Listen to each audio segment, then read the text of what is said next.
How's it going, guys? Thanks for watching another video. Tonight I'd like to start off by talking about when I first started shooting firearms right around 2012. And when I think about it, it really wasn't that long ago, but certain firearm companies have really upped their game. Now let me make a quick analogy by using the car industry back in the 1980s and what came standard with an automobile back then. Power windows? No way. Air conditioning? You were lucky if you could afford it. ABS or airbags? Not even in existence. But now when you buy a car, all of that stuff comes standard with your car. Now what that translates over into the firearm world is you still have a ton of companies out there still trying to feed you old pistols. They might name it something new, make a minor tweak in it, but for the most part, there are no new features on it and no new improvements. They're trying to sell you that 1980s car with absolutely no options in it. So thank goodness for companies like Century Arms and Canik that got together with Salient Arms. Now, if you haven't heard of Salient Arms, they're here in Las Vegas. Go look on their website. They put together really high-end pistols, rifles, and shotguns. But those two companies got together and they came up with this, the TP9 Elite Combat.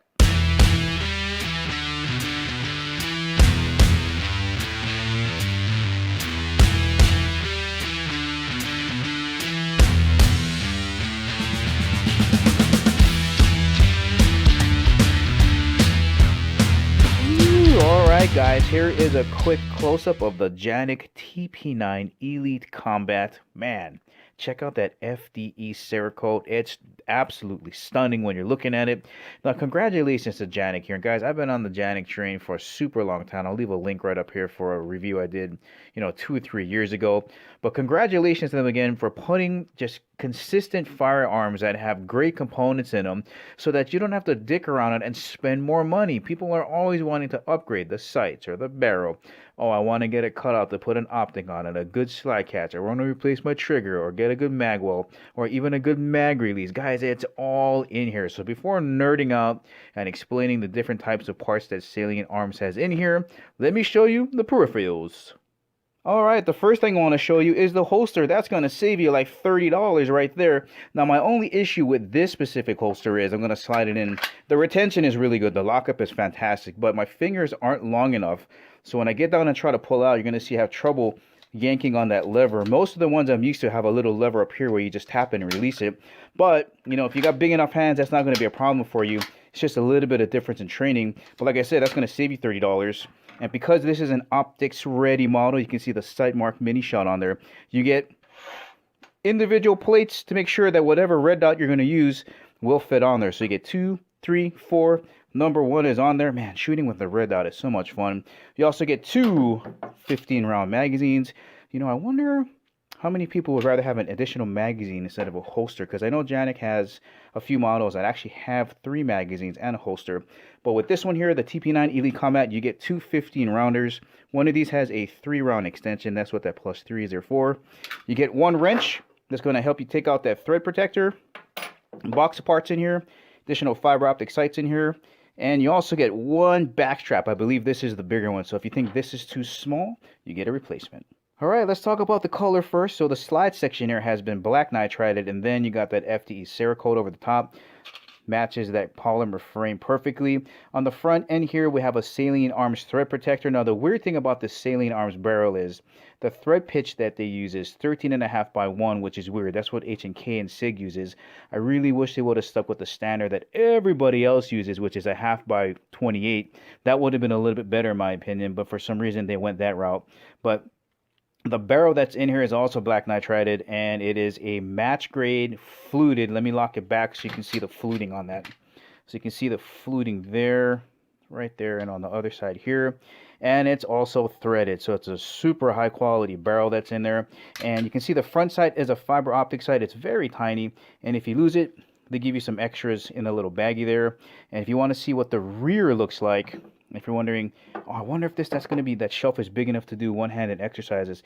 It is, guys. Look at the size of that thing, and it's actually very sharp. When I was wrapping my hand over the top to rack going that way, sometimes I get a little bit of cut from these edges. So if you're wondering if, you're not interested in using that red dot, this is big enough to do those one-handed manipulations, and you got to watch out for that edge. Here is a close-up of that rear section where the cutout is, and that's where your red dot is going to sit.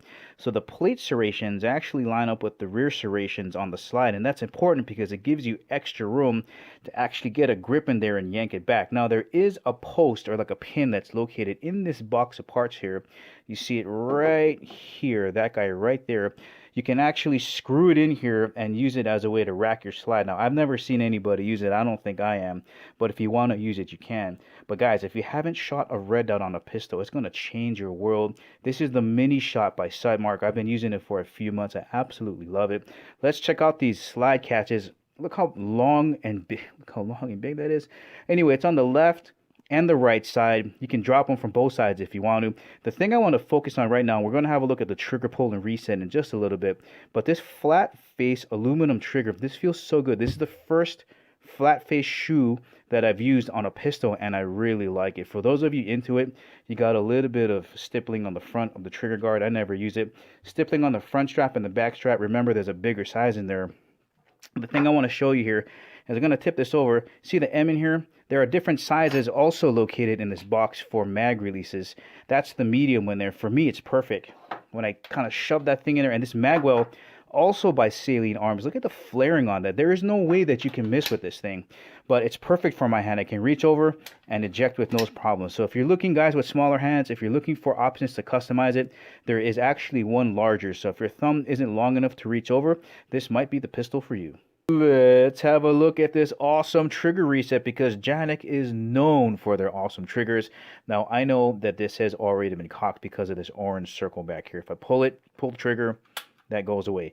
That doesn't have anything to do with if there's a round in the chamber. That's what this little flag is up here for. It's just going to pop up a little bit.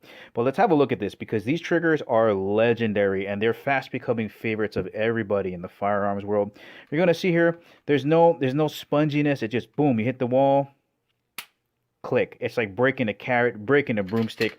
Here's the reset right there. So short. Okay, I'm going to bring it out again. Let's do it a few more times. Here's one more. Here's the reset. Look at how short the reset is. You can get back on a follow-up shot so quickly. I'm going to pull it from there. Let it out again. One more. Get one more round here. Okay. Right there. Break. Here's the reset, guys. It's just ever so slight. And then back on it. Let's check the trigger pull weight. All right, let's check it out here. Here is pull number 1. Hook it right in there. Straight back, nice and easy.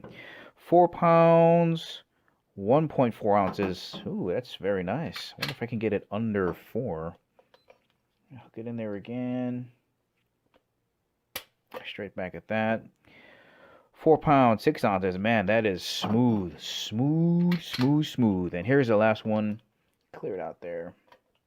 Yank.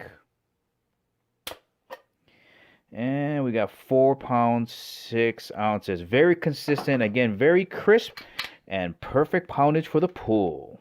There is a closer look at the Picatinny rail. The barrel overall length is 7.88 inches long, so it's a little bit longer than a Glock 17. Grip angle is more straight up and down like a 1911 as compared to a Glock that's more slanted, so the grip to me felt very good. I was able to control that recoil and really manage that muzzle flip.